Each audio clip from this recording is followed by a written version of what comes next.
Você sabia que existem outros evangelhos que não estão na Bíblia? Venha descobrir o que diz o Evangelho do irmão de Jesus e o impacto que isso tem até hoje.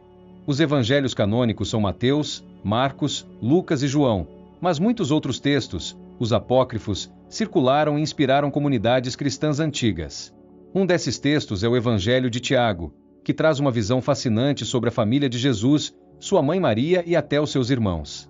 Este evangelho lança luz sobre a infância de Maria e as circunstâncias do nascimento de Jesus, revelando detalhes emocionantes e desconhecidos. A história começa com Joaquim, um homem rico e devoto que, angustiado pela infertilidade da esposa Ana, se retira ao deserto em jejum. A dor de Ana é palpável, sua infertilidade a faz chorar até mesmo ao ver um ninho de pardais, um símbolo de fecundidade que lhe escapa. Joaquim e Ana clamam a Deus por um filho e, como resposta, anjos visitam os dois, anunciando que terão uma filha chamada Maria. O texto não se apressa em apresentar a Maria adulta, ele prioriza a infância dela, que é marcante e cheia de significados. Desde os 3 anos, Maria é criada em um santuário no templo, alimentada por um anjo, sendo uma criança especial à vista de Deus. Porém, aos 12 anos, os sacerdotes se reúnem para discutir seu futuro, temendo a pureza dela diante da iminente menstruação. Decidem que Maria deve se casar e José, um viúvo, é escolhido ao lado de outros pretendentes ao apresentar seu bastão. Quando o bastão de José se transforma em uma pomba, os sacerdotes veem isso como a escolha divina para Maria. José hesita, preocupado com a diferença de idade e o que a sociedade pensará, mas a escolha é de Deus. José decide não tocar em Maria enquanto ela mora em sua casa, focada em seu trabalho, mas a história se complica.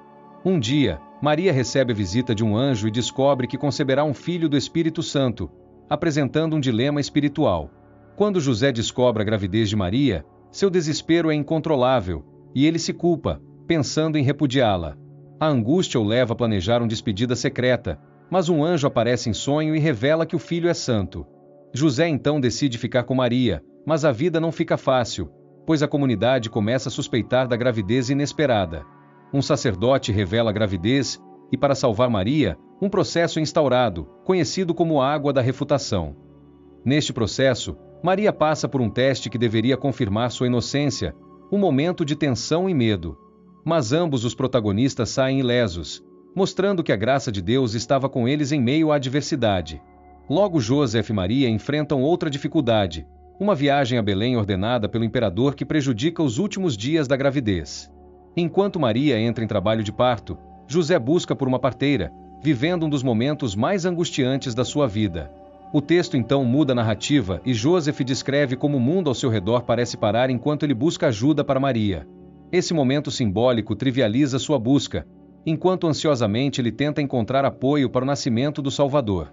Ele encontra uma parteira e retorna à gruta, onde uma luz radiante ilumina Maria com o recém-nascido Jesus nos braços. Um milagre ocorre. Uma mulher chamada Salomé duvida da virgindade de Maria e decide confirmar tocando-a. Tocando Maria, Salomé fica espantada ao perceber a verdade. Sua descrença transforma-se em reverência diante do milagre. O texto nos apresenta um momento tenso de transformação, onde a incredulidade se despede diante da inteireza da verdade. Após essa cena, a família viaja rumo a Belém, mas novos desafios surgem com a notícia do rei Herodes ao saber do nascimento do Messias. Herodes convoca o massacre de crianças em um ato de desespero por medo de perder o poder para o novo rei. No momento crucial, Maria esconde Jesus, atitude repleta de coragem e amor, enquanto sua prima Isabel busca proteção para seu filho. Enquanto isso, Zacarias, pai de João Batista, enfrenta morte trágica e um eco de vingança ressoa no templo.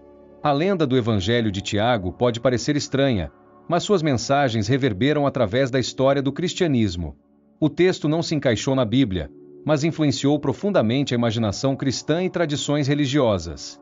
Por que um trabalho tão rico e denso ficou de fora do cânon?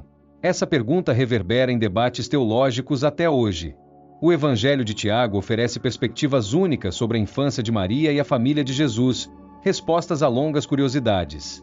Embora tenha sido rejeitado, o texto ecoou nas liturgias e na arte religiosa, moldando a visão de figuras como Joaquim e Ana. A sua relevância persiste nos rituais católicos, como a celebração dos avós de Jesus e a virgindade perpétua de Maria.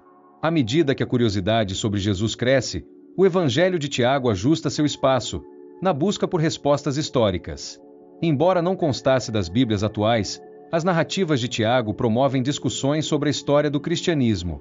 Seja em teoria sobre o casamento de Maria e José ou na proteção da virgindade, o Evangelho reverbera temas atemporais.